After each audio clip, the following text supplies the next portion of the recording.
High guys, welcome back. ഇന്ന് date June 4. ഇന്ന് ഇൻട്രാഡേക്ക് വേണ്ടി ചൂസ് ചെയ്തിരിക്കുന്ന സ്റ്റോക്ക് യൂണിയൻ ബാങ്ക് ആണ്. അപ്പോൾ ആ ഒരു സ്ക്രീനർ വഴിയാണ് ഈ ഒരു സ്റ്റോക്ക് ഞാൻ ചൂസ് ചെയ്തത്. മൾട്ടിപ്പിൾ സ്റ്റോക്ക് ഉണ്ടായിരുന്നു, അതിൽ ഞാൻ ഈ ഒരു സ്റ്റോക്ക് എടുത്തു ഇൻട്രാഡേക്ക് വേണ്ടി. അപ്പോൾ ഞാനിവിടെ ബൈ എൻട്രി ആണ് എടുക്കുന്നത്. 1300 ക്വാണ്ടിറ്റി ഞാനിവിടെ ഇൻട്രാഡേ ബൈ ചെയ്യുവാണ്. യെസ്, എൻ്റെ ഓർഡർ എക്സിക്യൂട്ട് ആയിട്ടുണ്ട്. അപ്പോൾ ട്രേഡ് എടുക്കാനുള്ള റീസൺ ഈ ഒരു സ്റ്റോക്ക് എന്തുകൊണ്ട് ചൂസ് ചെയ്തു, ആൻഡ് ഓൾസോ പല ആൾക്കാർക്കും ആ ഒരു സ്ക്രീനറിൽ ഒരുപാട് ഡൗട്ടുകളുണ്ട്. ആ കാര്യങ്ങളൊക്കെ ഞാൻ വീഡിയോയുടെ അവസാനം ഞാൻ എക്സ്പ്ലെയിൻ ചെയ്യാം, അപ്ഡേറ്റ് ചെയ്യാം. ഓക്കെ ഗേസ്, അപ്പോൾ നമ്മൾ ട്രേഡ് എടുത്തിട്ട് ഇപ്പോൾ ഏകദേശം ഒരു 2-2.5 മണിക്കൂർ ആയിട്ടുണ്ട്. പ്രത്യേകിച്ച് വലിയ മൂവ്മെൻ്റ് ഒന്നും ഈ ഒരു സ്റ്റോക്കിലില്ല. ഒരു സൈഡ് വേ സ്ട്രക്ചറാണ് തന്നിരിക്കുന്നത്. അപ്പോൾ ഞാൻ എവിടെയാണ് ട്രേഡ് എടുത്തിരിക്കുന്നത് ആ ഒരു ലൊക്കേഷനിൽ തന്നെയാണ് ഇപ്പോഴും ട്രേഡ് നടന്നുകൊണ്ടിരിക്കുന്നത്. ഓക്കെ, അപ്പോൾ കുറച്ച് നേരം കൂടി ഒന്ന് വെയിറ്റ് ചെയ്യാം. ആൻഡ് ഓൾസോ ഒരുപാട് പേര് ഡൗട്ട് ചോദിച്ചൊരു കാര്യമാണ് സ്ക്രീനർ എങ്ങനെയാണ് യൂസ് ചെയ്യേണ്ടത് എന്നുള്ളതും എപ്പോഴാണ് ചെക്ക് ചെയ്യേണ്ടത്, അത് നമുക്ക് എങ്ങനെ ബാക്ക് ടെസ്റ്റ് ചെയ്യാന്നുള്ള ഡൗട്ടുകൾ ചോദിച്ചിട്ടുണ്ടായിരുന്നു. അപ്പോൾ അത് ജസ്റ്റ് ഒന്ന് എക്സ്പ്ലെയിൻ ചെയ്യാം. അപ്പോൾ ഞാൻ എൻ്റെ ടെലഗ്രാം ചാനൽ വഴി 2 സ്ക്രീനറാണ് ഞാൻ നിങ്ങൾക്ക് ഷെയർ ചെയ്ത് തന്നിട്ടുള്ളത്. ഒന്ന് ബുള്ളിഷ് സ്റ്റോക്കുകൾ കണ്ടുപിടിക്കാനുള്ള സ്ക്രീനർ, പിന്നെ ഒന്ന് ബെയറിഷ് സ്റ്റോക്കുകൾ കണ്ടുപിടിക്കാനുള്ള സ്റ്റോക്കുകൾ. ബുള്ളിഷ് മീൻസ് നമ്മൾ പ്രീവിയസ് ഡേയിൽ കഴിഞ്ഞ ദിവസം മാർക്കറ്റിൽ ഒരു സ്ട്രോങ് അപ് ട്രെൻഡിങ് തന്നിരിക്കുന്ന സ്റ്റോക്കുകളാണ് ഈ ഒരു സ്ക്രീനറിൽ അവൈലബിൾ ആയിട്ട് വരിക. ബീറിഷിലാണെങ്കിൽ ഒരു സ്ട്രോങ് ഡൗൺ ട്രെൻഡിങ് തന്നിരിക്കുന്ന സ്റ്റോക്കുകൾ, ലോവർ ഹൈ ഫോർമേഷൻ തന്നിരിക്കുന്ന സ്റ്റോക്കുകളാണ് ബീറിഷിൽ വരിക. പിന്നെ ഒരു കാര്യം പറയാനുള്ളത്, സ്ക്രീനർ എന്ന് പറഞ്ഞത് സ്ക്രീനറിൽ വന്ന സ്റ്റോക്കുകളെല്ലാം പ്രോഫിറ്റ് കിട്ടുമെന്നല്ല.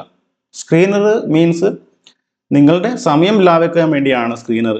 അതായത് നിങ്ങൾ മാനുവലി സ്റ്റോക്ക് കണ്ടുപിടിക്കണമെങ്കിൽ നിങ്ങൾക്ക് ഒരുപാട് ടൈം സ്പെൻഡ് ചെയ്യണം, ഓരോ സ്റ്റോക്കുകൾ എടുത്ത് നോക്കണം. അപ്പോൾ അത് നിങ്ങളുടെ ഈ ഒരു സ്ക്രീനർ നമ്മൾ യൂസ് ചെയ്യുകയാണെങ്കിൽ നമ്മുടെ ടൈം കുറച്ച് ലാഭിക്കാൻ വേണ്ടി പറ്റും. അപ്പോൾ എപ്പോഴും ആ രീതിയിൽ എടുക്കുക. അല്ലാതെ പല ആൾക്കാരും പറയാറുണ്ട് സ്ക്രീനിൽ വന്ന് സ്റ്റോക്ക് ഞാൻ എടുത്തു ലോസ് വന്നല്ലോ ബ്രോ എന്താ ചെയ്യേണ്ടതെന്നുള്ളത്. അപ്പോൾ അത് നിങ്ങൾ ആദ്യം മനസ്സിലാക്കുക. സ്ക്രീനർ മീൻസ് നമ്മുടെ സമയം ലാഭിക്കാൻ വേണ്ടിയിട്ടുള്ള ഒരു കാര്യമാണ്. ഓക്കെ, അപ്പോൾ 2 സ്ക്രീനർ ഞാൻ ഒന്ന് എക്സ്പ്ലെയിൻ ചെയ്യാം. ഒന്ന് സ്ട്രോങ് ബുള്ളിഷ് ക്ലോസ് തന്നിരിക്കുന്ന സ്ക്രീനറാണ്. ജസ്റ്റ് ഒന്ന് റീഫ്രഷ് ചെയ്യാം. അപ്പോൾ ഈ ഒരു സ്ട്രോങ് ബുള്ളിഷ് ക്ലോസിൽ നമ്മൾ പ്രീവിയസ് ഡേയിൽ കഴിഞ്ഞ ദിവസം മാർക്കറ്റിൽ സ്ട്രോങ് അപ് ട്രെൻഡിൽ തന്നിരിക്കുന്ന സ്റ്റോക്കുകളുടെ ലിസ്റ്റ് ആയിരിക്കും നമുക്ക് കിട്ടുക. അപ്പോൾ ഇത് നിങ്ങൾ ചെക്ക് ചെയ്യേണ്ടത് മാർക്കറ്റ് ക്ലോസ് ചെയ്തതിന് ശേഷം ഒരു 2 മണിക്കൂർ കഴിഞ്ഞിട്ട് ചെക്ക് ചെയ്യുക. ഒരു 5 മണി കഴിഞ്ഞിട്ട് ചെക്ക് ചെയ്യാൻ വേണ്ടി ശ്രമിക്കാം. കാരണം നിങ്ങൾ ഇതിൻ്റെ ഈ ഒരു ചാർട്ടിങ്ങിൻ്റെ പ്രീമിയം ഉള്ള ആൾക്കാർക്ക് മാത്രമേ റിയൽ ടൈം ഡാറ്റാസ് കിട്ടുള്ളൂ. അപ്പം നമുക്ക് ഫ്രീ വേർഷൻ ഇല്ലെങ്കിൽ ഡിലേ ആയിരിക്കും ഉണ്ടായിരിക്കാം. അപ്പോൾ ഒരു 2 മണിക്കൂർ കഴിഞ്ഞിട്ട് നിങ്ങൾ സ്ക്രീനർ ചെക്ക് ചെയ്യാൻ വേണ്ടി ശ്രമിക്കാം.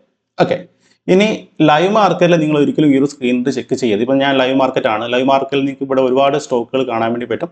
ആക്ച്വലി ഇത് ഓൾറെഡി വലിയ മൂവ്മെൻറ്റ് തന്നിരിക്കുന്ന സ്റ്റോക്കുകളാണ് ലൈവ് മാർക്കറ്റിൽ കിട്ടുക. അപ്പോൾ അത് ഇൻട്രാഡേക്ക് വലിയ യൂസ്ഫുൾ ആകില്ല. ഓക്കെ, ആ ഒരു കാര്യം ശ്രദ്ധിക്കാൻ വേണ്ടി ശ്രമിക്കാം.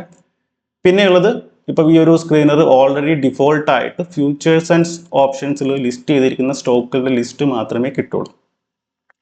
അത് നിങ്ങൾക്ക് ചേഞ്ച് ചെയ്യണമെങ്കിൽ ജസ്റ്റ് ഇവിടെ ക്ലിക്ക് ചെയ്യുക, ഫ്യൂച്ചേഴ്സിൽ ക്ലിക്ക് ചെയ്യുക. അത് കഴിഞ്ഞിട്ട് നിങ്ങൾക്ക് ക്യാഷ് സെഗ്മെൻറ്റിലോട്ട് പോവുകയാണെങ്കിൽ ക്യാഷ് സെഗ്മെൻറ്റിലോട്ട് പോവുകയാണെങ്കിൽ ക്യാഷ് സെഗ്മെൻറ്റിൽ ഉള്ള ഈ ഒരു കണ്ടീഷനുള്ള എല്ലാ സ്റ്റോക്കുകളുടെയും ലിസ്റ്റ് നിങ്ങൾക്ക് ഇവിടെ കിട്ടും.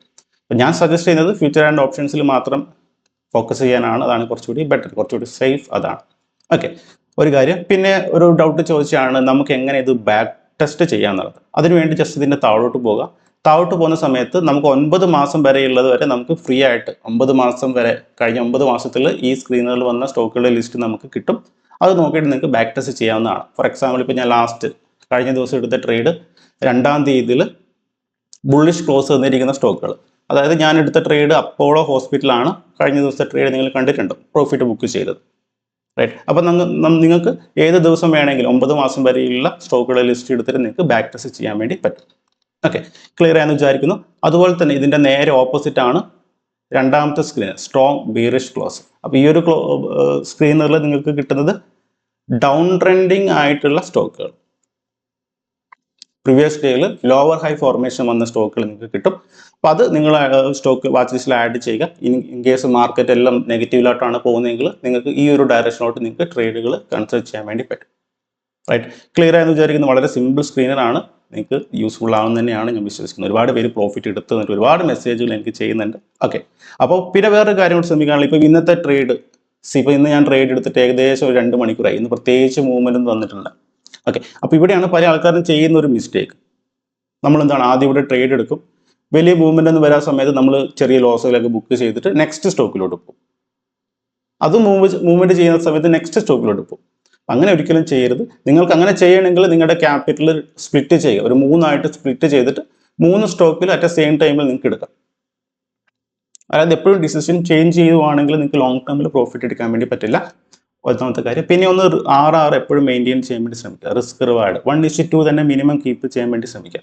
അങ്ങനെ വരുന്ന സമയത്ത് നിങ്ങൾക്ക് ഒരു 10-ൽ 4 ട്രേഡ് നഷ്ടം വന്നാലും ഈവൻ 5 ട്രേഡ് നഷ്ടം വന്നാൽ പോലും നിങ്ങൾക്ക് ഓവറോൾ പ്രോഫിറ്റ് എടുക്കാൻ വേണ്ടി പറ്റും. ഓക്കെ, അപ്പോൾ നമ്മളിപ്പോൾ ഓൾറെഡി ഒരു 10 ദിവസത്തെ ഞാൻ എടുത്ത ട്രേഡുകളൊക്കെ അല്ലെ, 10 ദിവസത്തെ ഡേ 10 ആണിത്, ട്രേഡുകൾ ഞാൻ അപ്ലോഡ് ചെയ്തിട്ടുണ്ടായിരുന്നു. അതിൽ എനിക്ക് തോന്നുന്നു 2-3 ട്രേഡ് എനിക്ക് തോന്നുന്നു ലോസ് വന്നിട്ടുണ്ട്. ഒരു ട്രേഡ് ചെറിയൊരു പ്രോഫിറ്റ് മീൻസ് ചെറിയ ബ്രേക്ക് ഈവൻ സംതിങ്. ബാക്കിയുള്ള എല്ലാ ദിവസങ്ങളിലും വലിയ പ്രോഫിറ്റ്, ഐ മീൻ ആ ഒരു ടാർഗറ്റ് കിട്ടിയ ദിവസങ്ങളാണ്. അപ്പോൾ ഓവറോൾ കാൽക്കുലേറ്റ് ചെയ്ത് നോക്കുന്ന സമയത്ത് നമുക്ക് വലിയ പ്രോഫിറ്റ് ആണ് ജനറേറ്റ് ചെയ്യാൻ വേണ്ടി പറ്റുന്നത്. അപ്പോൾ എപ്പോഴും RR മെയിൻറ്റെയിൻ ചെയ്യുക. ആൻഡ് മൾട്ടിപ്പിൾ ട്രേഡ് എടുക്കുന്ന സമയത്ത് ക്യാപിറ്റൽ സ്പ്ലിറ്റ് ചെയ്തിട്ട് ശ്രമിക്കുക. അല്ലാതെ നമ്മൾ പെട്ടെന്ന് ഒരു ട്രേഡ് എടുത്ത് അത് ക്ലോസ് ചെയ്തു, അടുത്ത ക്ലോസ് ചെയ്തു, അങ്ങനെ ചെയ്യാൻ പാടില്ല. അങ്ങനെ ചെയ്യുന്ന സമയത്ത് ഒരുപാട് വലിയ നഷ്ടങ്ങൾ വരാനുള്ള സാധ്യതയുണ്ട്. ഓക്കെ, അത് നിങ്ങളൊന്ന് ശ്രദ്ധിക്കാം. ഓക്കെ, അപ്പോൾ എന്തായാലും സമയം ഒരുപാടായി. അപ്പോൾ ഞാൻ ഈ ഒരു ട്രേഡിൽ നിന്ന് ഈ ഒരു സ്റ്റോക്ക് ഞാൻ എക്സിറ്റ് ചെയ്യുകയാണ്. ഇനിയും വെയിറ്റ് ചെയ്ത് നിൽക്കുന്നില്ല, സമയം ഒരുപാടായിട്ടുണ്ട്.